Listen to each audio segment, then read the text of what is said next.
This episode, we shall be discussing one of the most iconic names connected with Indian history, Gautam Buddha. Remember, today's episode is about the life of Buddha and not Buddhism. Buddha is the person who came up with an ideology that opposed the Vedas. As more people started following his ideology, they also started modifying it in their own ways, which gave rise to Buddhism as we know it today. Although some of the stories that we'll be discussing are a part of Buddhism.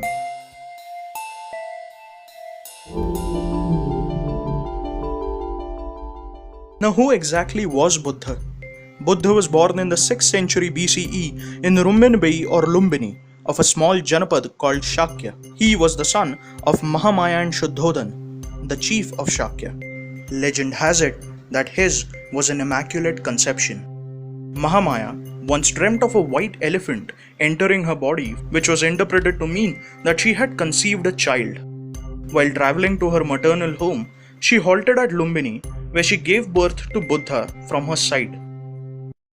Now there was a prophecy that either the child would be an excellent ruler or an ascetic. In order to prevent him from becoming an ascetic, his parents raised him with great caution, along with all the possible materialistic pleasures. Once, while traveling through his kingdom, Siddhartha saw an old man, a patient, a dead body, and an ascetic monk.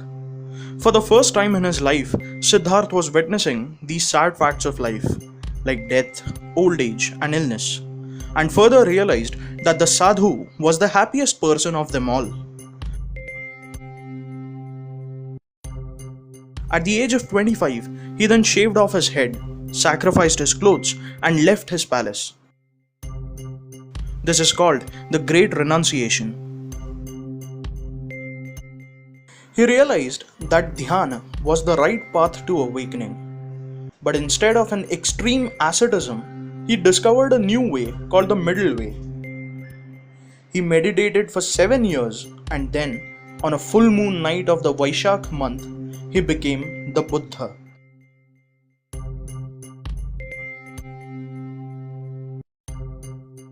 After 7 weeks, he decided to share his wisdom with the world and went on to Isipattan or Sarnath.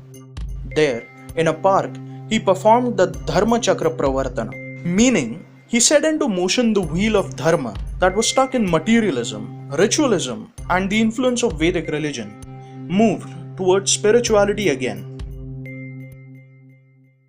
Buddha established Sangha for like-minded people and those who would follow his path.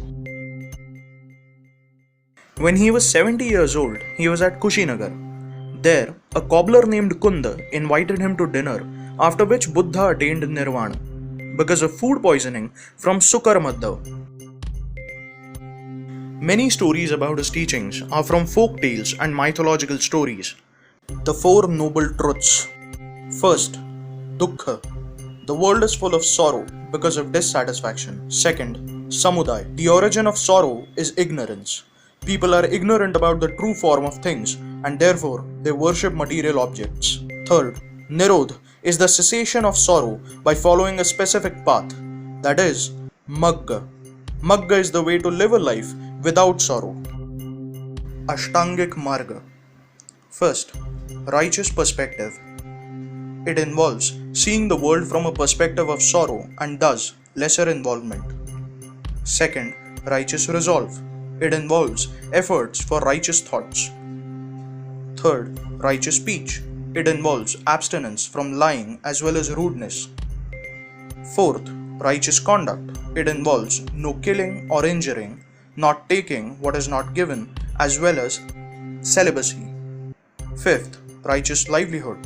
It involves begging for food and possessing only what is essential to sustain life. Sixth, righteous effort. It involves removal of impure thoughts and creation of pure thoughts. Seventh, righteous consciousness. It involves being aware of actions and reality. 8. Righteous samadhi. It involves unification of mind. To put his teachings in a nutshell, he wished for people to pay more attention to their spiritual well-being rather than running after materialistic gains. But what makes him so great? Gautam Buddha lived a life of abstinence and freedom from materialistic pleasures. He was the first person, at least on record, to have opposed the materialistic culture of the Vedas at such a magnitude and with such far reaching effects. His thoughts and teachings about spirituality hold true even 2 millennia later, making him one of the greatest and most relevant thinkers the world has ever seen. That's it for this episode. Hope you liked it. Do like, share, and subscribe to our channel. And remember, history is always in the making.